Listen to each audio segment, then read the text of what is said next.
Metro కూడా ప్రారంభిస్తాం.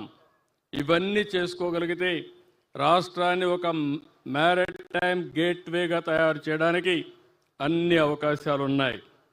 ఈ నెలలోనే మొన్నే మీరు చూస్తే గూగుల్ అయితే డేటా సెంటర్ పెట్టడానికి ముందుకొచ్చి ఒక ఎంఓయూ చేశాం. విశాఖపట్నంలో పెద్ద ఇన్వెస్ట్మెంట్ గూగుల్ పెట్టే పరిస్థితికి వచ్చారు. ఇప్పుడే టీసీఎస్ ముందుకొచ్చారు. ఇలాంటి ఐటీ కంపెనీస్ పెద్ద ఎత్తున రాబోతున్నాయి. రేపు 8వ తారీఖున ప్రధానమంత్రి గారు వచ్చి రైల్వే జోన్కు ఫౌండేషన్ ఇస్తున్నారు. అదే మాదిరిగా విశాఖపట్నంలో గ్రీన్ హైడ్రోజన్కి ఫస్ట్ ప్రాజెక్ట్ ఏదైతే ఎన్టీపీసీ ఆంధ్రప్రదేశ్ గవర్నమెంట్ ద్వారా జెన్కో ఇద్దరు కలిసి జాయింట్ వెంచర్కి ఫౌండేషన్ వేసే పరిస్థితికి వచ్చారు. ఇదే మాదిరిగా గోదావరి నీళ్లు కూడా ఈ సంవత్సరం అనకాపల్లికి వస్తాయి. రాబోయే సంవత్సరం విశాఖపట్నానికి తీసుకొస్తామని చెప్పి కూడా నేను మీకు తెలియజేస్తున్నాను. ఈరోజు ఈ విశాఖపట్నాన్ని ఒక నాలెడ్జ్ సిటీగా తయారు చేయడానికి ఈ ప్రభుత్వం కట్టుబడి ఉన్నాం. నేను ఒకటే కొండే ప్రతి ఒక్కరికి విజ్ఞప్తి చేస్తున్నా, టెక్నాలజీలో మనం ముందున్నాం. ఆర్టిఫిషియల్ ఇంటెలిజెన్స్ ఉంది, డీప్ టెక్నాలజీ ఉంది.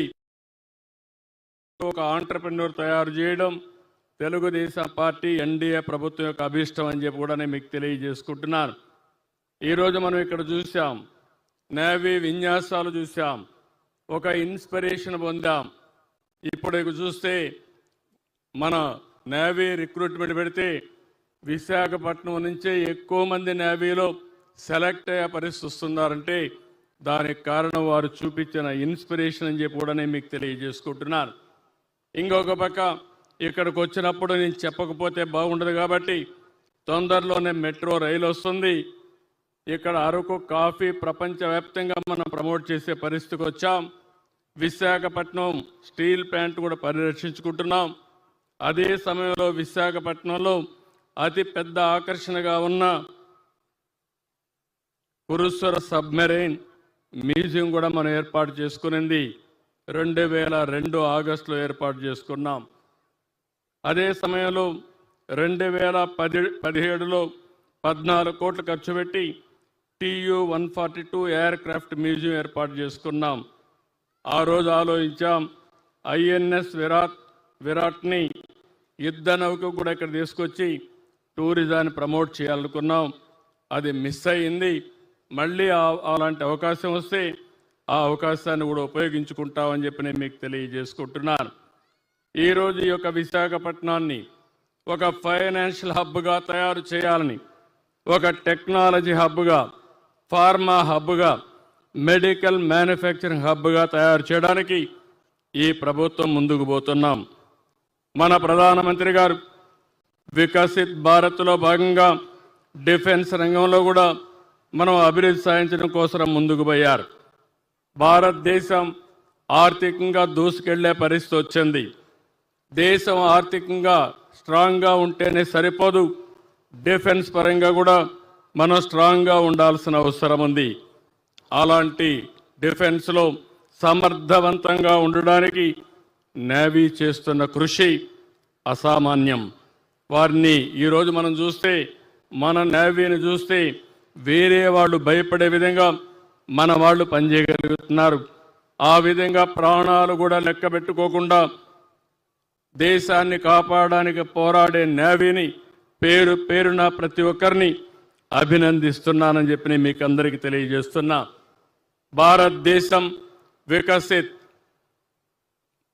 2047 విజన్ తయారు చేస్తే ఆంధ్రప్రదేశ్ రాష్ట్రం స్వర్ణ ఆంధ్రప్రదేశ్ విజన్ 2047 తయారు చేసుకొని ముందుకు పోతున్నాం. ఆంధ్రప్రదేశ్లో పెద్ద అసెట్ వచ్చి 1000 కిలోమీటర్లు తీర ప్రాంతం ఉంది. ఇక్కడ మ్యారిటైమ్ సామర్థ్యాలు బాగా మెరుగుపరుచుకోగలిగితే, మౌలిక సదుపాయాలు మనం కల్పించుకోగలిగితే ఈ ప్రాంతం ఆర్థికంగా ఉపయోగపడుతుంది. దీనికి మన వాళ్ళు కూడా ఉపాధి కానీ సంపద సృష్టించుకునే అవకాశం వస్తుంది. నేను ఈరోజు ఒకటే అడ్మిరల్ గారిని అప్పీల్ చేస్తున్నా. ఈరోజు ఇక్కడ మీరు ఉండడం మా అందరికీ చాలా ఆనందం. ఈ రాష్ట్ర దేశ భవిష్యత్తు కోసం దేశాన్ని రక్షించడం కోసం మీరు ఏ విధంగా అయితే ముందుకు పోతున్నారో అదే సమయంలో రాష్ట్ర ఆర్థిక అభివృద్ధికి కూడా మీరు ముందుకు రావాల్సిన అవసరం ఉంది. ఈరోజు డ్రోన్ టెక్నాలజీ ఉంది, ఆర్టిఫిషియల్ ఇంటెలిజెన్స్ ఉంది, డీప్ టెక్నాలజీ ఉంది. ఇవన్నీ కూడా నేవీకి కూడా అవసరం. అదే సమయంలో ఆర్థిక ఆలంబన కోసం ఇవన్నీ మనం చేసుకోవాల్సిన అవసరం ఉంది. ఈరోజు ఓషన్ ఎకానమీ ఒక బిగ్ అసెట్ ఉంది. మనం ఇంతవరకు ఓషన్ ఎకానమీలో ఏమాత్రం కూడా ముందుకు పోలేకపోయాం. ఇలాంటి కార్యక్రమాలు కూడా మీరు అధ్యయనం చేసి ప్రభుత్వాలకు గైడ్ చేయాలని మనస్ఫూర్తిగా కోరుకుంటూ ఈరోజు మీ యొక్క నేవీ విన్యాసాలు చూసాం. చాలా సార్లు నేను వచ్చాను, కానీ ఈరోజు ఒక ప్రత్యేకంగా నేను చూడడం జరిగింది. దీనికి మనస్ఫూర్తిగా ఇక్కడికి విచ్చేసిన ప్రతి ఒక్కరిని అభినందిస్తూ ఇక్కడ విన్యాసాల్లో పార్టిసిపేట్ చేసిన ప్రతి ఒక్కరు వండర్ఫుల్ ఎక్స్పీరియన్స్ ఇచ్చారు, ఇన్స్పిరేషనల్ ఈవెంట్స్ క్రియేట్ చేశారు. దానికి పేరు పేరున ప్రతి ఒక్కరికి కూడా ప్రభుత్వం తరపున, విశాఖపట్నం ప్రజల తరపున మనస్ఫూర్తిగా అభినందనలు తెలియజేసుకుంటూ మీ అందరి దగ్గర సెలవు తీసుకుంటున్నాను. జై Hind.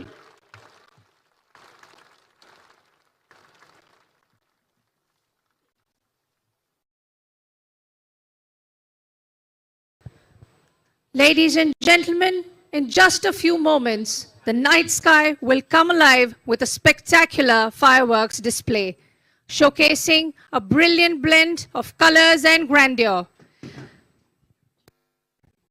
Let this mesmerizing spectacle be a fitting tribute to the spirit of our armed forces. Stay tuned and enjoy the show.